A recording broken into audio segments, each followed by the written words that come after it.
Happy 4th of fucking July to you. This is your boy REED-BBS. BBS. Black Birch Sugar. Bachelor's in Boxing Studies. Televisión. Again, happy 4th of July. Happy Independence Day. Firecrackers, fireworks, cherry bombs. Whatever you setting off today, if you're cooking, firecrackers, barbecuing, just hanging out with family and friends, swimming, going to check out some fireworks somewhere later tonight or yesterday or the day after, whatever. Hey, happy Independence Day to you.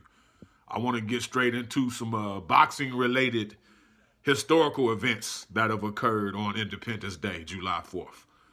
I'm going to do this in two parts because there's a few fights of note that I want to speak on, but we're going to start off with July 4th, 1910.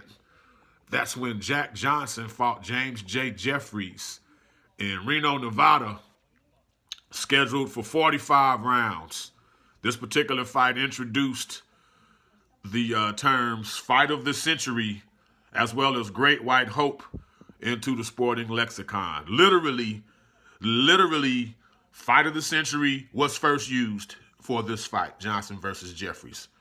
Ditto for Great White Hope. These were the first two instances of those quotes being used, and they've often been used since then, since 1910. Jack Johnson, he needs no introduction. First black heavyweight champion ever. What I found interesting is he was the seventh man in the gloved era of fighting to hold the heavyweight championship. So first black man to ever hold it, period, and the seventh in the gloved era. So it was bare knuckle dudes doing it before then. We know how the Marcus of Queensberry rules were and whatnot. Jack Johnson, born in Galveston, Texas, 1878. Of course, I'm sporting the Galveston, Texas shirt. I had the pleasure and the privilege and the honor to matchmake a show down there many years ago.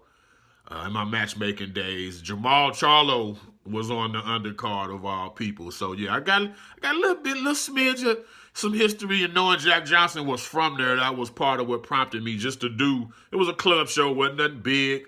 Charlo may not have even had 10 fights at the time. This was very early in his career, but just like to be attached to that type of boxing history in terms of Galveston and Jack Johnson being from there. Anyway, Jack Johnson, he held the heavyweight title from 1908 till 1915. My man was buck wild, dude. Jack Johnson was off the chain. He was not accommodating. He wasn't this submissive and passive or beta type of male. He was all alpha. And he was alpha in a day when brothers weren't really alpha. Not outwardly like that. Not in public like that. But Jack Johnson was. My man had an itch for white women and fast cars, and let's just say he scratched those itches many times over. Many times over. Jack Johnson didn't give a fuck. Put it that way. He didn't give a fuck. It's simple and plain. He didn't give a damn. The Mann Act, there was a law called the Mann Act, M-A-N-N, that was implemented, I believe, in 1910. Made it illegal to transport white women across state lines for immoral purposes. That's very vague description, but yeah. So Jack Johnson was that dude. He spared a lot, which would get him pulled over, and he'd have white women with him. Well, there's an urban legend of one such incident where he's pulled over. He's got a white woman with him. The cop issued a citation right then. Back in this day, you could reconcile those situations right there in cash if you had it on you. So when he was issued the ticket for speeding and having a white woman with him, Jack Johnson gave the officer twice the amount of the citation itself. And the officer's like, well, look, you gave me too much. What is this? What is this? What is this about? Jack Johnson replied, I'm going to come back through this same road, going the same speed with another white woman. So just don't stop me and keep the money.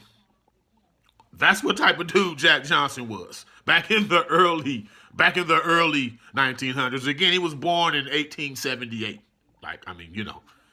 True independent behavior, if there ever was such a thing. Happy Independence Day. Let's celebrate that.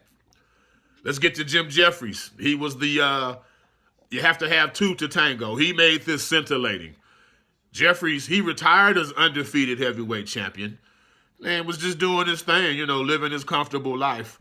But when Jack Johnson surfaced and was dominant, Jeffries was called upon by the media back then. He was pressured to come dethrone Jack Johnson, to take him off his perch. Jeffries himself refused to ever face black challengers. So and you're undefeated, the lineal champion, who better to, preserve the honor than you? So Jeffries stepped up to the plate. He was deemed the great white hope by the media. And on July 14th, 1910, they fought. There was a stadium constructed just for this fight, a stadium just for the fight itself. But when it played out, Jack Johnson, he was younger, quicker. He was stronger in the clinch. He was more accurate, had a higher ring IQ. He was better defensively. And it was a mismatch, man. It was a flat-out mismatch. 15th round, stoppage. He actually carried Jeffries a bit. There had always been talks that black fighters couldn't take it to the body. So Jack Johnson was known for putting his arms up, just letting dudes hit him in the body, and he would smile at him just to prove that they could take it to the body.